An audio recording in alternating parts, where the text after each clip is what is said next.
Unauthorized opinions expressed on the internet would be censored. We are live. We are live. This is real. Welcome back to Unauthorized Opinions, UOPod.com. Like, share, subscribe. It's pure propaganda and it's super cringe, by the way. I literally went to the polls with nothing in mind. I saw a can of orange soda in the parking lot. And I was like, yeah, there we go. An unopened can of orange soda just chilling in the parking lot. I was like, yeah, I got to vote for Trump, dude. Your podcast sucks. It's mental, mate. It's absolutely mental. I'll be honest, I thought it was kind of offensive when you talk so much about the Loch Ness Monster. Political climate. And Andrew, treat yourself, okay? Especially if you start, I don't know, getting in good with homeless people. Unauthorized Opinions, streaming everywhere at UOPod.com. Cock-a-doodly-doodly-doo, man. All right, Sam Tripoli, the first question I had. We're in it. We're in it. Dude, that's why, studies of statistics show they like it when we get right in it. We're in it. We got to get in it. I could go to the usual. Welcome back to another episode. My name is Andrew Chaptos. This is Sam Tripoli from the Tinfoil Hat Podcast. My first question, that I've a few written down, believe it or not. I like this. What topics today do you think the government doesn't want people talking about? I feel like we've had so many leaps and bounds, even in the last year, about what people can talk about, and I think a lot of that's due to comedians and stand-up comedy. What do you still think hasn't passed the Rubicon, if you will, in terms of what we're allowed to talk about online? Well, it's like, this is a great question because, like, we discuss this a lot. I'll have a bunch of podcasts, Tinfoil Hat. And there's one I have called Union of the Unwanted, where we get all these great content creators together on different topics. And there's something that I call there's safe, dangerous, and then there's dangerous, right? And dangerous is the things that you get censored on YouTube for, and you get censored on even on Twitter for as great as Twitter is, and we can get into what Twitter represents, which is fine. But for me, man, there's a lot, like the true history of America, the true history of our timeline, the true history of, let's say, like right now I'm reading a really great book on World War II. My poor girlfriend has to see all these books I get. She's like, "Why are you reading this?" Because I like to know what real history is, and the true history of man is something that's very censored because it leads into what is going on right here, right now. Okay, and I think that's foreign influences on our politicians, blackmail. This is all starting to come to the head, and so I just tweeted this right now that things aren't getting worse, they're just getting more obvious. And these are the dangerous conversations that people are afraid to have and that most people don't want to hear. So that would be my answer. The true history of what is going on right now and how have we gotten to where we are is probably the most dangerous story you could have. In that vein, there's a lot of talking right now about the banning of TikTok. Now, we can get into, how the Chinese government might be getting the information from it. Right. Other side of the argument is that, U.S. companies are doing that as well. So you have to kind of pick your poison there. Do you think it's better from the government's point of view to restrict access to something like TikTok because so many kids use it, so many youths use it? Now, forget about the whole, it's probably inflated the numbers and stuff is pushed in different algorithms. By the way, all social medias are inflated, just so you know. There's no social media that is not, they don't inflate their numbers. Because I know that to be true about two. TikTok one, another one I won't name, but they all, dude, I'm being honest with you when I tell you. All of them do it. Instagram, as we know, Instagram has been dying to compete with TikTok, so they started inflating comedians' numbers on their reels. It's because that in this day and age, going viral is like the mother lode, So everybody is chasing it. So I would say they all do it. Some more obviously than others, but they all do it. So do you think that it helps the government, or from the government's point of view, that it's beneficial to stop something like TikTok, where a lot of young people are getting their information from, whether it's on the left or right? You know, people are going to be posting a lot of Palestine stuff on there, and they're going to be posting a lot of Israel stuff on there. No matter the topic or the side, do you think it's beneficial for the government to just be like, how about no access for younger people on this platform to get information that we can't control?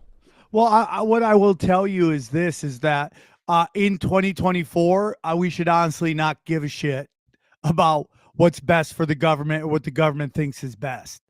That's my opinion. After this 20 years or 24 years that we've been through, I would say that doing what's best for the government, or believing that the government is doing what's best for us, is beyond naive. And I don't think it's good. So here's my big thing, and this kind of can apply to what we're seeing on these campuses right now. It is of my belief that if you start to be okay for the government to do things against people you don't like, okay, violating laws and amendments and social contracts for people you don't like, just know that that will be used against you.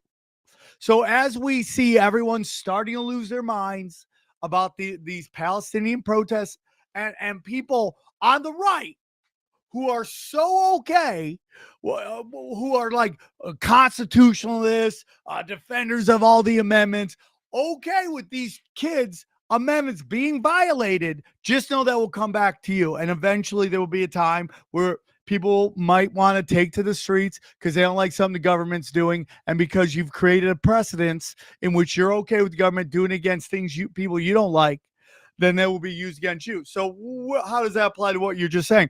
If you're okay with the U.S. government taking out TikTok, then they'll eventually come for people, let's say Rumble and or Twitter. Okay, if you're okay with Twitter violating Brazil's Supreme Court and their ruling, just know that could be used against your own government, or your own constitution and your own rule of law. So I'm very conscious, like, how can this be turned on me? So that, the whole thing is, like, if you study like the right to choose people, how they believe in body autonomy, except for when it comes to vaccinations. Well, now they have no ground to stand on, and nobody takes anything they say serious because they completely threw everyone who didn't want to get the vaccinations under the bus. So you have to really watch when you start to compromise your morals and your constitution for other people. And that's my opinion. What I was sort of getting at with the social media government control thing is, like, when I think about what I think is good for, like, children, because I don't think the typical thing that applies to anybody should be able to use something applies to children. No, I agree. Okay, so in that aspect, I would tell you that I would say we should ban kids off social media altogether, not just TikTok. But yeah, that's what I was getting at, is that, yeah, would the government see that as a net positive, in the sense that, sure, the people think that it's a great idea that kids don't get to use these social media platforms anymore, but this is also good for us, the government.tm, because, this way they don't have an access to information. Or would they possibly see that the other way is they don't have a way to indoctrinate the youth? I think it's probably a little bit of both, but it's definitely indoctrinating the youth. I mean, it's all about getting to the children. I mean, from the start, dude. From the start. And that's why we don't have, we have so many things set up to be adults only, except for social media, except for our phones. Why haven't they created children's only phones or adult only phones? Well, because they want to get to you early. It's indoctrination. It's very interesting to me. I used to think that if they did that with religion, no one would be spiritual, right? No one would be religious. And here I am in my 50s, more religious than I've ever been through this spiritual growth I've had over the last couple years. So I was wrong in that. But they need to indoctrinate you into the Marxism. And, all this stuff you're seeing on campus isn't at all authentic. It's all astroturfed.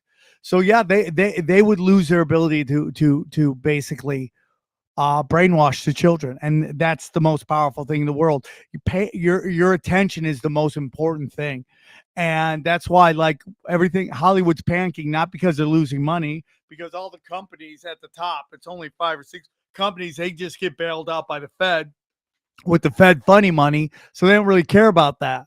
What they really do care about is their inability to brainwash you and propagandize you because nobody's watching their dog shit. So that's really what the real issue is in Hollywood and why they're freaking out. But they got a real problem because it's rotten to the core, in all the way from the base to the top. So the people on the top are seeing the data that no one's watching, but what can they do about it? Because from the top to the bottom is rotten with Marxism, because these people are just conformists and they've been conforming to what they've been told the industry wants, which is cultural Marxism bullshit. And nobody has any balls in Hollywood to say anything about it because they don't want to get it's so hard to get a gig in LA. All it takes is you have to get 10 green lights to get a gig. All it takes is one red light and you don't get the gig. So nobody wants to say anything. So yeah, I do believe that. I think there's a part of them that I don't think anyone in Washington, D.C. gives a shit about the children, and they actually are fine with indoctrinating the children. They're just upset that it's indoctrinating them and with the wrong information. That's why I think they want to get rid of TikTok. And I wanted to ask you, in the sense of the cancellations, the red lights you're talking about, are cancellations still happening? A lot of the comedians I've talked to recently, they're at this point they're going back a couple years for their stories about cancellation. That's not true up here in Canada. It's much worse here still. There's recent protests against comedians, but down there in Texas or even in California, are there still cancellations happening? Are there still blatant choices where somebody, a clip gets circulated and somebody's no longer allowed at the at one of the, I'm trying to just riff off names of comedy clubs. No, I understand what you're saying. Our comics still getting canceled. Well, the truth of the matter is that you'd always hear from the left that cancel culture wasn't real. In a weird way, they're true. It was just an AstroTurf movement by the giant corporations through fascism with the U.S. government to control speech. So what they did was they get a couple blue-haired bots on Twitter and on Instagram to be like, this guy said meanie stuff. And before we could have a debate on it, corporations would come in and cancel the person, given the illusion that these blue hairs were very, very powerful. In reality, they're just American ISIS, and they were just completely funded by these giant elites, by the elites. It's done. I'm reading this book about Hitler, and I don't want to get too crazy into that, but Hitler was completely funded by Wall Street and Bank of England, if you really study it. So this has always been it, the astroturfing of resistance and stuff like that. So the cancel culture was never real, but the real effects of it is the social contagion of everyone's afraid of getting canceled. And what we've done is weaponize stupid people. And I'm battling it right now. I had a pronoun joke go viral, and I've had 2 weeks in a row at clubs, one not so packed and one sold out, where people got upset with words I've said and walked out. We can no longer be provocative because stupid people can't digest sarcasm. So now we're like, something happened over time, and whatever you want to say about the industry back in the day, I'd say before the 2000s, right? Before the 2000s, the industry had a certain standard. They wanted to put out some pretty amazing stuff. And even if it was, they kind of forced us to watch this kind of really like gritty, provocative art. And now those people are gone, and those people are watching what's happening in Hollywood as they gutted out all the outlaws and they brought in all the rich kids, and now it's just all about safe. And I've been watching the UFC. I'm a big MMA fan. I just got done with jiu-jitsu. I'm really horrible at it because I'm 51 trying to do jiu-jitsu. But I watched the UFC just constantly show Mark Zuckerberg on camera all the time. Why, this guy's had his pulse on comedy. He's allowed like certain comedians who keep it simple, stupid, to thrive and just throttling other people. So we're in a real war against the dumb. We're no longer allowed to be provocative. And this is not cancel culture from corporations. It's cancel culture now in comedy clubs where people here, we no longer allowed, we no longer laugh at ourselves. We no longer find people talking about us funny anymore. Now we take it as an affront because the dumb have been weaponized. So is cancel culture dead? Yeah, I think the days of corporations canceling people, they've realized that it costs them a lot of money, even so much money that they can't really clean it up instantly with Fed funny money from the U.S. Federal Reserve, which is not a federal company at all, but an independent business, which is owned by the Bank of England and the Rothschilds. And if you would look into what the Bank of England did and the Federal Reserve did with Hitler, you'd be very interested in that. So that to me is that aspect of cancel culture is dead, but the social contagion has spread, and it's going to take a little while before people realize it's safe to laugh at provocative stuff. Yeah, and I definitely want to get into more of that stuff. I feel like, you're a bit older than me. Even though exposing to the audience, Sam, how old you are, you still look very young. Thank you. We've been watching a lot of the same stuff for a long time, I think. But before we get to that sort of thing, I wrote down that, as you were talking, that I want to ask you about some of the old content. You mentioned like the early 2000s. Are you like me in the sense that you see a lot of stuff? Maybe you saw an episode of some sitcom or show from like 2005 and you're like, wow, I didn't get that was an ad back then. I didn't get that there was a message behind what they were saying or whatever it is. Do you think about how often, back in the day were things indoctrinating us and we just didn't know, or was there actually just less of that before, they put their finger on the button, let's say in the Trump era or something like that? Do you ever think about that? I think when we go back and we watch some old clips, we now realize their game plan and the hand that they were playing. So I would say, yeah, I think we see a lot of it. A great example is Ellen DeGeneres, and how they tried to portray her as this kind of person who's just like bravely coming out of the closet and all this stuff. And then we later on realize she's actually like a Rockefeller or a Rothschild. And behind closed doors, she's absolutely a scumbag, right? There's nothing about her that was like, oh my God, she's just brave. She's so brave. Reality, she was a rich kid. And you just go back, you start just watching this stuff and you see it a lot. You're like, oh, that was them just laying down the breadcrumbs and the slow drip. And they had to be much, much, much, much, much more careful with how they did it.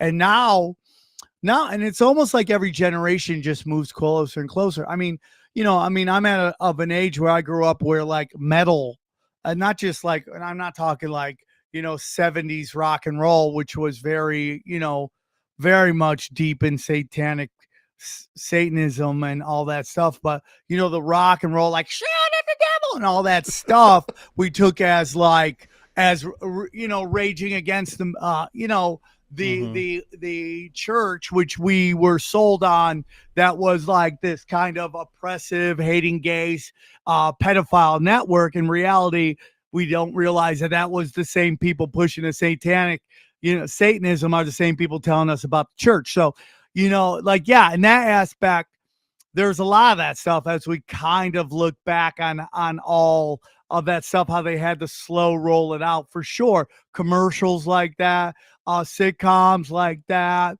that just all the time, dude. It's crazy what we bought in, how naive we were way back in the day.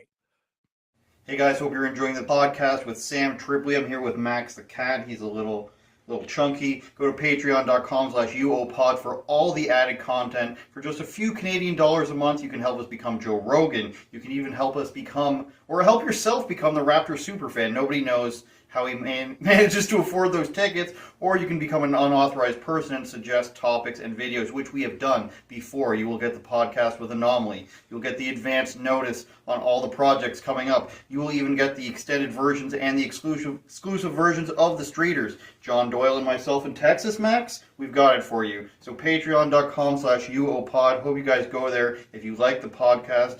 Now back to the full episode, unseen before, of Sam Tripoli. what's the first thing that you remember of being like, things are not how I thought they were? I remember being 18 and watching Zeitgeist. Do you remember that one? Yeah. And be like, that's very interesting. Now, a lot of their predictions did not come true. I remember the Amero was the thing they were going to say was going to happen back then. Well, hold on, bro. I mean, that is, there's some talk that George Bush 100% signed a treaty that basically got George Bush Jr. signed a treaty that basically got rid of the borders, and that they were slowly moving their way. So if we see that, I mean, watch what they're doing with the American dollar, destroying it. Look what they're doing with Canada. They're destroying the economy, and they're just going to make everybody so broke that everyone just is desperate, and they just take this crypto, which they could easily turn into the Amero. So anything is possible, dude. I mean, like, if you're asking me outside of, the first time I realized there were conspiracies was Santa Claus. Okay. Santa Claus is the first conspiracy. All right. And then the second time I realized that things weren't as they were telling us was when the Iron Sheik got busted with Hacksaw Jim Duggan in their car together, shit-faced, when they were supposed to be a battle between America and Iran. So I realized that was a lie. Now, and pro wrestling was my life back then. Those are like big moments for me. And then I remember going to college, and this was about 1991. And I find out, I read this book by Noam Chomsky, and we could get into what Noam Chomsky represents, which is Operation Long Leash, okay, where basically the CIA funded him to show people that capitalism was better than communism. That whole 60s and 70s, alt scene from news to art was all completely, astroturf. The CIA was basically funding all of them. But Noam Chomsky puts out this thing called manufacturing consent, and I just saw it starting to happen in real time in the news. So that was a big moment for me. And I was raised by my parent, particularly my father, very paranoid. He always tell me, believe nothing what you hear and half what you see. And now you really got, with AI and deep fakes, you got to really wonder if you're like, anything's real at this point. I mean, man, they got this great OAC thing with that Breitbart chick who's, they all in lingerie, and it's just like unbelievable how hot those chicks are. So nothing's real. And to be honest with you, like, AI is for good too. And it's interesting. So that's when I started getting into it. And then later on, I just started to, there was a YouTube channel way early. So I have this kind of big show. It's big-ish. It's called Tinfoil Hat. It was one of the first of the conspiracy comedy genres, and like way early into the like, this was like 7.5 years ago, which doesn't sound like that long, but in internet time is a billion years, right? So, right? And just think about how different everything on the internet was 7 years ago, and then I get into like when I started the Naughty Show with Red Band. We were doing shows in his side room. Like, that's how early we were into the game. And like what Death Squad represents is so amazing. But, I remember when around 2015, this kind of inspires the Tinfoil Hat is basically Hillary Clinton stealing the Democratic nomination from Bernie This is Sanders. my story too. Go ahead. Right. So, and then I really honestly identified as a liberal. I still identify as an old school liberal, which right now would probably be libertarian, to be honest with you. Even though I'm kind of not into any of these fucking parties. I love what Dave Smith's doing. I believe in what he's going. He's going deep too. Like, he's going deep. Dave Smith's still very young, he's still early on in his journey. He'll get to the point where he realizes this is God versus fallen angels. That's where we're getting with this. But, I'm watching Hillary Clinton telling everybody she's leading by 1 billion fucking points while he's playing stadiums and she's doing like Sam Tripoli numbers in a fucking cafeteria.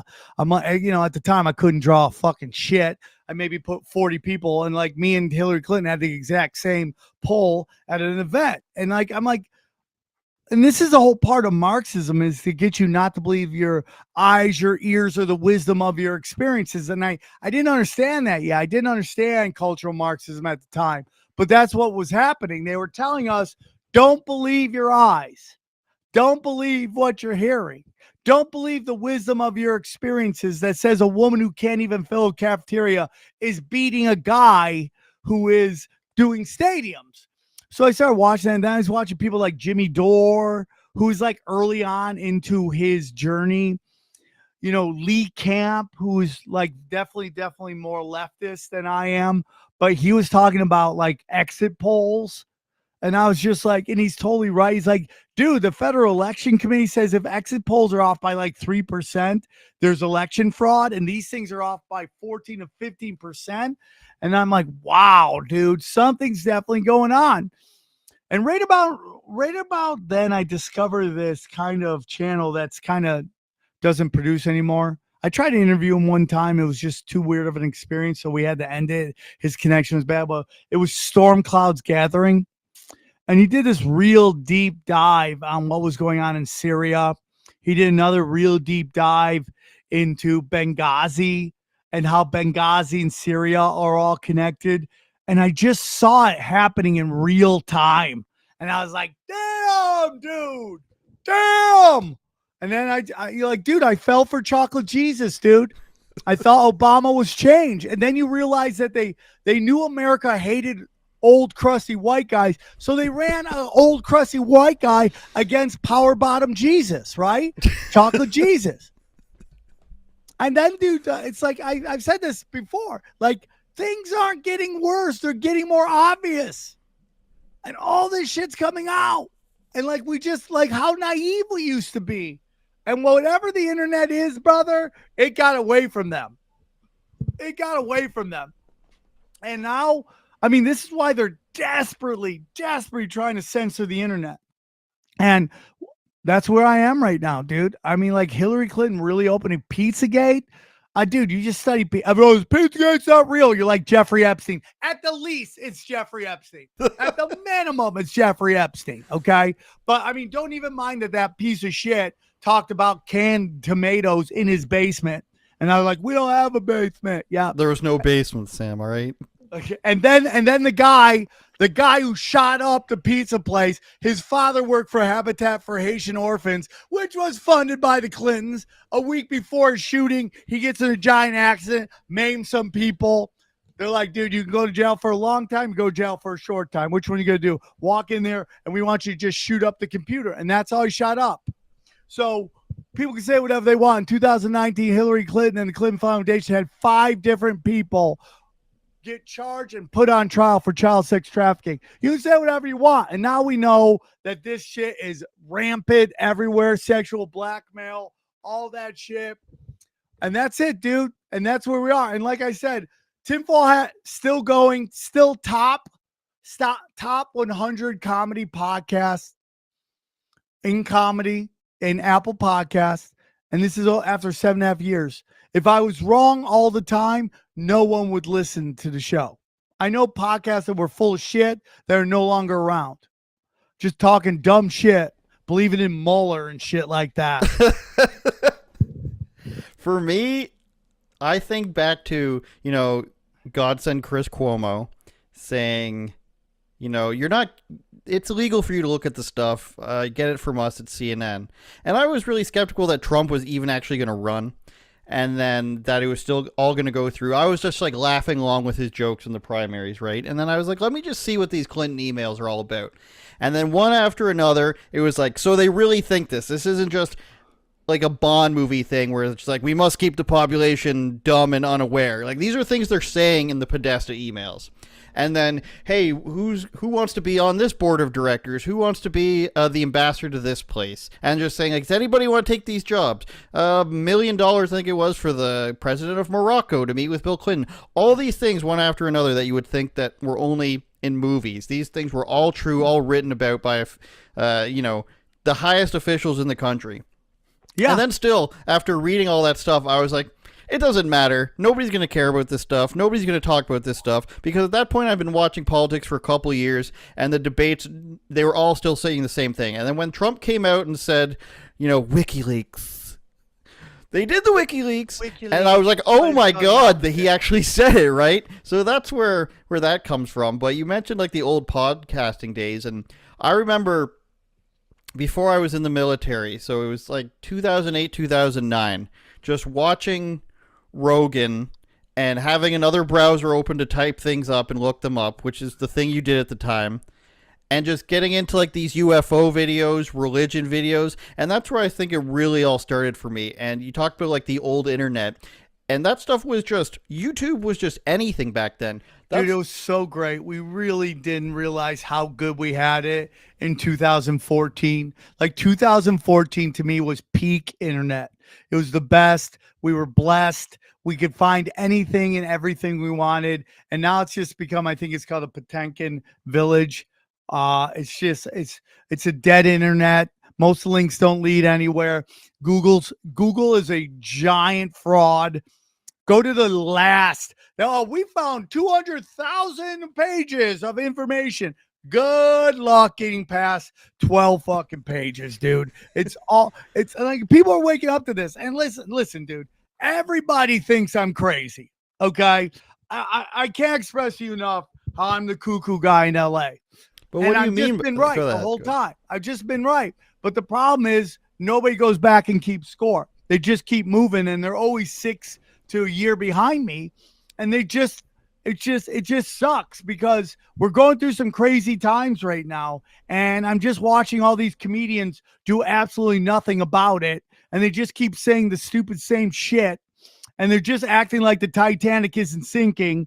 And they just don't care. They're just trying to stack cash. And I'm like, your cash is going to be worth nothing soon if you don't start saying something and pushing back. But I don't know, man. I'm also in a place where I realize you can't save anybody. You just got to save yourself. And that's where we're at, dude. But when you talk about you being seen as the crazy one, do you think that's an LA thing? Because there's no guy that I know that I've been like good friends with where we haven't had like an in-depth discussion about all the things we're talking about right now. From 16, 17 years old. I don't think, maybe it had something to do with the extracurricular activities or anything like that. But in the smoking category.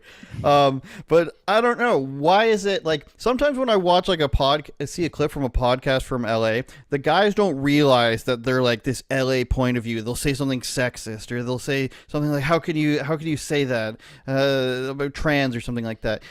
I don't think that if you were living in a different place, you'd be seen as the crazy guy. There would be just every time one of my friends comes over, we end up yelling at each other for 3 hours about the government, conspiracies, what have you. Yeah, I mean, like, you're totally right. And the problem is that most of these people aren't really doing comedy for their listeners. It's really just virtue signaling to people around them. That's really all they want. They just want to virtue signal to people around them, let everybody know they're part of the group, and it doesn't matter. And it's just like, it's a big reason why LA, New York, San Francisco are never going to change, ever. Because you just have these rich kids who are just insulated from the consequences of their voting. And they're just all, you know, you used to be, you entertain the people. Now you try to entertain the suits. And even though that altar's dying, they don't give a shit. Like if you get on Netflix, that changes your life. So you're going to try to suck off those guys as much as you can. And we're all just going to be like, yeah, Hannah Gatsby's doing great stuff. Oh my God, she's so controversial. And you're just like, what are we talking about? the cast of the new Seinfeld movie. If you want to talk about something like that, it's like, let's go find, I think besides Jim Gaffigan probably, but let's, like, Amy Schumer. I mean, I've heard Jim Gaffigan say things that I really don't agree with, but Amy Schumer and Hugh Grant, like, these are, like, this is who we're getting for, this is when we can get any comedians in the world to be on a comedy movie. This is who we're getting. I don't think that was a good sign at all. We've seen, like, you know, how much do you think that Katt Williams interview resonated with people? Because I don't think you can go on a Chris Tucker page or a Kevin Hart page anymore without everybody saying, like, Illuminati or Epstein list sort of thing. Well, you know, it made me feel better because I didn't make it in Hollywood. So I'm like, oh, at least I'm not a satanic pedophile who takes it in the butt. So I feel way better about myself. Thank you. You know, that's a great thing. I mean, it's interesting, dude. I think he nailed it. I think he and people are just realizing more and more and more and more that they're paying attention to people that have, like, that just are into darkness, dude. And it's just kind of crazy to me. And you're just watching people go nuts. I don't know why this is dinging all the time, buddy. I'm sorry. It's okay. You're just watching people start to lose their mind. And I don't know. I just don't. I like there's some people who have a fame that I think we'd all like a Rogan, who's kind of like insulated and does whatever he wants. That seems like fun fame. But there seems like a lot of fame is just not fun anymore. It's just not a good time, you know? It's just not fun. It's not good time. It seems like it's just war to me. And we just, you know, with all the bots and all that shit, I'm happy where I am. Obviously, we'd all like to make a little more money, but if we made more money, then we want to make a little more money. It's just at the end of the day, are you happy what you did? I am. And like Katt Williams is right about all that shit. And I've been saying it forever. I said Ice Cube is the Larry the Cable Guy of fucking hip hop, but nobody wanted to listen to me. And I got people going, dude, you're nuts. And then 2 weeks later, he's like, yeah, the CIA controlled gangster rap. Once that the NWA movie came out and the Tupac movie that the estate didn't like, it was pretty much to me like, it's hard for me to find nicer words other than fraud in that case. You go with NWA, and Ice Cube's a good enough guy, and he's got a good voice. But the closest they got to criminality when they started was Easy being a weed dealer, I think. And then Fuck the Police was written because a friend of theirs got arrested for shooting paintballs at cars that were driving by. Right, and that's what had to be like, AstroTurf. It's so we can't have that. And like, so I'm dealing with this thing with the M word, right? I'm trying to normalize white people calling each other nigga. That's my goal in life. Is we need to. That's the best way to kill the word is for white guys to call each other it, and then nobody will want to do it anymore because it's just. But the way, I mean, like we go back to entertainment from the 60s, 70s. Before, like nobody's calling each other the M word, and then this gangster rap comes through, and now everybody's calling, and then you defend it at all costs. And it's just like people don't realize like we're living in a mystic realm. Words are magic. Your words have power. Words are spells. You keep calling yourself that, it's lowbrow, fucking low vibrational. So and then they just defend it. So it goes back to like I'm in Dallas. I got like fucking leprechauns coming at me, like which are black pygmies, because nobody realizes that in Ireland the leprechauns were black pygmies. So I'm like, I'll fight you at my Dallas show. I got ethnic midgets wanting to fight me over my pronouns, and it's just like, what are we doing as a society? Like, what's going on in your life? Did you get mad at jokes? I'm Armenian. Imagine if I got mad at genocide jokes, which is every show in LA. Okay. It's just absolutely ridiculous. The whole, I like to often say on my shows that the world is pretty much governed by the fact that you're not supposed to be mean. You're not allowed to say anything mean. And obviously, it doesn't really get enforced in Canada. It does a lot in England. That is a giant psyop as well, because there's only one politically correct rule that is followed by everybody, and that's Jews don't call each other the K word. That's it. That's the only rule that the group that has the rule follows the rule, right? That's it. Like if I see another comic going, I'm tired of fucking comedians doing rape jokes. And then you go through their timeline and they're never calling out female comics who do 80% of the rape jokes. Okay. Like if female comics stop doing rape jokes, all the rape jokes would be gone. They'd just be gone. But nope, some cute little fucking open micer trying to fucking get picked up on Kill Tony. I got a rape joke. And everyone's like, oh my God, you're so adorable. You cute little fucking munchie, right? So like, that's it. The M word, it's not a real rule. There's no real rule to any of these. Jews are the only ones who follow their own rule. And I respect them for that. Okay. Political correctness is bullshit. I say this all the time on stage. There are white women who go to comedy clubs, get offended by fucking jokes, complain to the manager that the jokes hurt people's feelings. Then they get in their car, drive home, and go listen to a murder podcast. Okay? It's like, get the fuck out of here. Get the fuck out of here. Okay? You know David Lucas? Yeah. Yeah, his whole thing probably a month ago. I don't know how long anymore. It goes so fast. I love David Lucas, and the idea. I did not think that there was going to be international news, I guess, about David Lucas making George Floyd jokes when we are like how many years removed.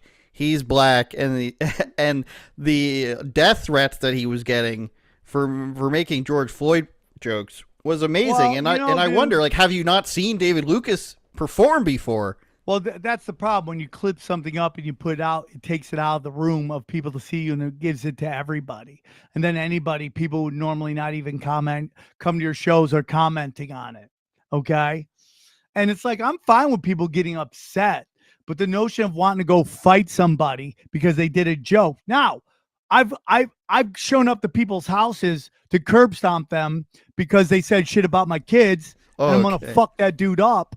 But outside of that, I let everybody fucking go. I don't give a shit. It's like, it's just jokes. I mean, I get called tranny chaser, gay, you name it. I don't give a shit. Light it up. Dude, I got this chick who's like, this guy's a tranny chaser. I'm like, tell Netflix so I can get a special. I'll do a joke called my girlfriend's dick is bigger than mine. I'll do the Home Alone fucking face, okay? Just give me something going, dude. I'll fight everybody. Macaulay Culkin. Yeah, I'm Home Alone, right, okay. With this giant black dick just hanging by my... You're invited on the Secret Show Thursday night. Thank you. Thank you, I'm here. All right. One question I want to ask you for the internet before we go. I want to ask you, I don't think it's out there, is why, your point of view from the infamous Ari Shaffir Salvia trip. Have you been asked that before? Well, the only problem I have with it, and I love Ari, is that no one ever says he did it on my show. That's literally my biggest problem with it. Go off, Sam. Go off. Nobody says, oh, it was Sam Tripoli's naughty show. Yeah. Like, you had Red Band just trying to get him to... I had somebody the other day try to tell me that Red Band was the kind one and I was the asshole, when Red Band just kept telling him to take bigger hits. If you watch it, Red Band's like, oh, you didn't get enough, hit it again. And then Ari hits it again, and then he's gone. And I have to hold him down and comfort him and pet him like a fat cat to keep him fucking going. Like, nobody does that. And even like I was talking to this the other day, I'm fucking Broken Sin that drops tomorrow night, my comedy podcast. I had Brody Stevens on. We did a dating show for Brody Stevens. We had a playmate, 2 hardcore kink porn stars, and then a trans porn star. And Brody picked the trans porn star, and that was the basis of his show on fucking Comedy Central. He didn't even ask us to be on his show. Like, what? Oh, the one where you tell your story, right? What was it called? This Is Not Happening? Is that what you're referring to? No. Brody Stevens. Oh, Brody's had a TV okay. show on Comedy Central about him just dating a trans porn star. Okay, yeah. And like nobody, I don't know, dude. I love Ari. I think he's great. It's just like say you did on the Naughty Show. That's it. I don't care, dude. I love Ari. I love everything he's doing. He's like a great comic. Like he's a wonderful comedian. He's a old school writer. He's fearless, and Just say you did on the Naughty Show. That's all. That's all. Just give me some fucking. I make history, and nobody gives me credit for it. Did now I know everybody how do it that Tataria night? feels. Shout out to Tataria. Yeah. From Lance. Did everybody smoke it that night? I didn't. I've never done it. I've never done it at all. But There's time. Right now, I'm not totally out on psychedelics, but I'm enjoying sobriety. My whole thing, and this is a Bob Saget joke, it's not a drug unless you're willing to suck dick for it. So that's my rule.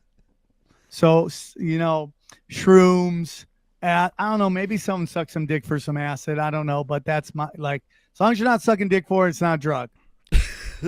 Dial it back or run it back, as the kids say. Get everybody back in the room. Yeah, get everybody back in the room. All right, is there anything else you want to talk about? No, that's about it. Just know everything going on campus and on these campuses isn't natural. It's all paid for. Zionists are paying for the pro-Israel people, and George Soros is paying for and it's all meant to bring in martial law. They want you to beg them to come save you. We can't stop crime, but yet somehow they got stormtroopers on campus. Everything is AstroTurf. Just chill. You can't stop anything. You save yourself. You can't. Here's the last thing. People think they can march and do all this shit. They can't. You can't. You're not going to change the game by marching. Here's how you change the game. You've got to beat the game. And by beating the game, you show others how to beat the game, and the game adapts to you. Look inside yourself. Take jiu-jitsu, Krav Maga, martial arts, get guns, buy gold, work on the land, help others. That's how you do it. Stop marching in the streets, think you're going to do any of that shit. Pull yourself out of the system. Learn what they're doing, pay attention to it, and then pull your attention out by not getting anxiety from it. Everything is a giant magic trick. It's all intelligence magic tricks. Stop falling for it. Get out of it. You play any video games, Sam? No, I'm thinking about getting Xbox or a PlayStation. I thought I was getting Xbox, but everyone's telling me to get a PlayStation. I'm a PlayStation guy, but I can see the benefit of Xbox. I'm thinking about I'm trying to figure anything right now, dude. As I speak to you, I don't drink. I don't do drugs. I'm fasting, and I quit watching porn. So I have way too much time on my hands. There's a lot of computer games that can fill that time. I want to do it, dude. I need to do something because I just can only work out so much. I can only read so much. And it's either that or stare at people's holes. And I'm tired of staring at holes. Get a computer game where you something from the medieval era, and you'll spend untold amount of hours. Okay, send me links and I'll check it out. I will do that. All right, Andrew, thanks for having me on. I really do appreciate it. Course. Sorry it was so hard to get a hold of. I hope this was funny. I get serious. I need to be more wacky. I'm trying to be wackier. I find myself trying to think of wanting to be more funny when I get too serious for a long time too. I put out a clip yesterday and I was like, I could have tried to joke more about that. I think it comes across better and people won't think that you're angry. I don't want people just to there was a big problem when I was young. People always thought I was angry because the look on my face, but I think it's gotten better. I'm trying, dude. I also fuck it. I don't give a shit either. But I want to be. That's why I think Tim Dillon's so powerful, is because he's so good at being serious but being funny at the same time. Like me, I just become like a pit bull with rabies. I'm frosting at the mouth, and I just want to light people up. So I got to be more like Tim Dillon. That's what I always say. I think there's room for that. My brother once told me that some people take the scenic route and it's very nice and they're going to get to where they're going, but some people have to take the rough and patchy road that other people don't want to take, but somebody has to do it. That's what my brother told me one day. I got to do it, dude. My brother he doesn't want anything to do with conspiracies at all. It's unbelievable to me, but we'll see, dude. I don't know. I had a great time. I'll do it anytime you need me, buddy. For sure. Thanks a lot. Turn it up, Jordan.